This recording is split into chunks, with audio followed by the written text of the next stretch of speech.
এখন যারা মালয়েশিয়া আসার জন্য মনে মনে কলা খাচ্ছেন, একটু ভাববেন কলাটা কাঁচা না পাকা। মনে করে প্রবাসে আমরা কত সুখে আছি বা অনেক টাকা ইনকাম করতেছি। না, এটা ভুল ধারণা। আগে আমিও ভাবতাম বলে প্রবাসে টাকা গেলেই টাকা পাওয়া যাবে, কামের কষ্ট কম হবে। কিন্তু না, আমাদের বাংলাদেশের চেয়ে দ্বিগুণ কষ্ট এইখানে। বাংলাদেশে কষ্টই নাই, ধরতে গেলে কষ্টই নাই, কিন্তু মালয়েশিয়াতে বা প্রবাসীতে অনেক কষ্ট ভাই। আসসালামু আলাইকুম প্রিয় দর্শক, আজকে আরও একটি নতুন ভিডিওতে আপনাদেরকে সবাইকে স্বাগতম। আজকে সাথে আছেন আমার মুন্না ইসলাম মামু। তো মামুর কাছে আমার জানতে চাওয়া হলো, মামু আসার কতদিন হলো এবং আসলো কেন, এমন ইচ্ছাটা জাগলো কেন? আসসালামু আলাইকুম প্রিয় দর্শক। মামু আমাকে বলছে বলে মালয়েশিয়া কি কারণে আসলাম।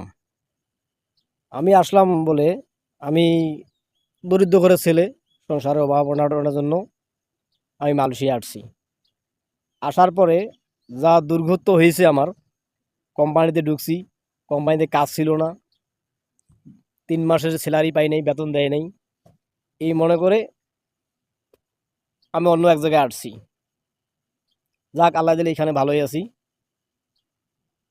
এখন ভালোই পারছি। আপনার আসার বিষয়ে কত টাকা খরচ করছেন এবং আসার কতদিন হলো, বা এসে আপনার কি মনে হচ্ছে? কাজ কাম হাবিজাবি অনেক কিছু বিষয়ে তো আছে, যদি একটু বলতেন।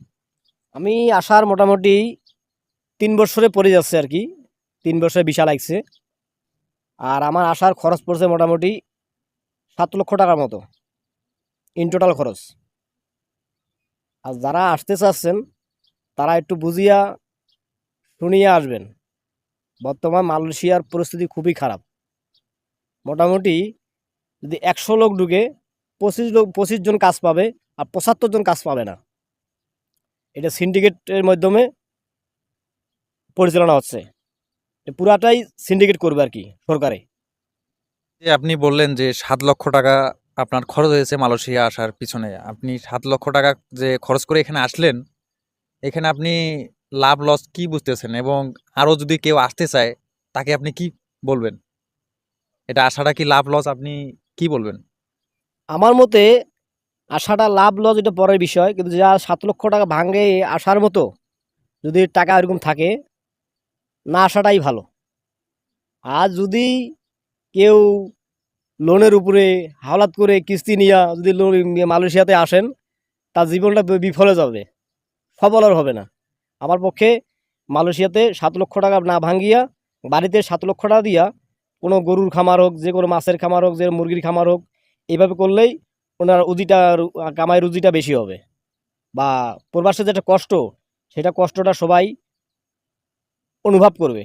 আর মোটামুটি প্রবাসে আমরা জানতাম যে যারা আসি নাই তারা মনে করে প্রবাসে আমরা কত সুখে আছি বা অনেক টাকা ইনকাম করতেছি। না, এটা ভুল ধারণা। আগে আমিও ভাবতাম বলে প্রবাসে টাকা গেলেই টাকা পাওয়া যাবে, কামের কষ্ট কম হবে। কিন্তু না, আমাদের বাংলাদেশের চেয়ে দ্বিগুণ কষ্ট এইখানে। বাংলাদেশে তো কষ্টই নাই, ধরতে গেলে কষ্টই নাই, কিন্তু মালয়েশিয়াতে বা প্রবাসীতে অনেক কষ্ট ভাই। যারা আসবেন তারা বুঝিয়া শুনিয়া আসিয়েন। আপনি যে 7 লক্ষ টাকা খরচ করে এখানে আসলেন, এখন আপনি দেশে যদি ফেরেন, আপনি কি রকম চিন্তাধারা নিয়ে ফিরবেন এবং কত টাকা আপনার পুঁজি হলে আপনি যাবেন? এবং এখন পর্যন্ত আপনার টাকা পয়সা কি কোনো জমা হয়েছে কিনা, যেহেতু আপনার 3 বছর হয়ে গেল? মামু বলছে আমার টাকা পয়সা জমা হয়েছে কি না, কারণ না, এখনো আমার 2 মাস, 3 মাসের বেতন দিলে আমার আসল টাকাটা শোধ হবে আর কি। তারপরে চিন্তা ভাবনা করবো কতদিন থাকবো, কত টাকা জমা হবে, তারপরে যাব। তারপর পরের সিদ্ধান্ত ওটা।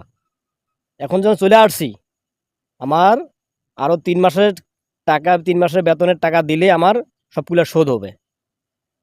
তা বুঝতেই পারছেন তাহলে কতদিন থাকতে পারি আমি এখানে।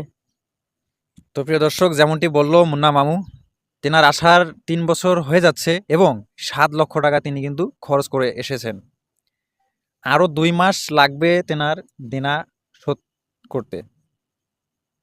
তাহলে এখন যারা মালয়েশিয়া আসার জন্য মনে মনে কোলা খাচ্ছেন, একটু ভাববেন পোলাটা কাঁচা না পাকা। কলাটা কাঁচা না পাকা। এবং আপনি মালয়েশিয়া আসার পর যদি শুয়ে যদি থাকেন, কাজ যদি না পান, তাহলে বসে বসে খাবেন বা খাওয়ার টাকাটা আপনার বাড়ি থেকে দিতে পারবে কিনা একটু চিন্তাধারা করে আসিয়েন। আরও যে প্রবাসী ভাইগুলো আছে এদের কাছ থেকেও একটু জানিয়েন। আপনারা ভাববেন বলে আমি মিথ্যা কথা বলতেছি বা চিটিংবাজি করতেছি, এখানে মিথ্যা কথার কোনো কিছুই নাই। কেউ আমাকে টাকাও দেয়নি বা কেউ আমাকে ঘুষও খায়নি। এখানে আমার কথা বিশ্বাস না হলে আরও প্রবাসী আছে, ওদেরকে পরামর্শ নিয়েন। পরামর্শ নিয়ে যদি আসতে পারেন আসেন, আর যদি হ্যাঁ আসলে পরে ভালো, যদি কোম্পানি ভালো পান তাহলে তো কপাল ভালো। আর আমার মতো যদি কপাল পান তাহলে তো নির্ঘাত দুঃখ হবে। আর দোয়া করি যারা আসতে চাইতেছেন আসেন, সমস্যা নাই।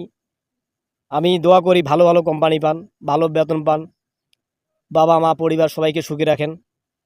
আর বিশেষ কথা কি, আমি বললাম এই কথাটা বললাম, সঠিক কথাই বললাম, তারপর যদি মিথ্যা কথা বুঝতে পারেন কারণ আমি মিথ্যা বলতেছি, তাহলে অনেক প্রবাসী আছে, যাচাই করে আপনি দেখতে পারেন। ধন্যবাদ। তো প্রিয় দর্শক, আজকে এ পর্যন্তই। আপনাদেরকে ধন্যবাদ ভিডিওটি শেষ পর্যন্ত দেখার জন্য।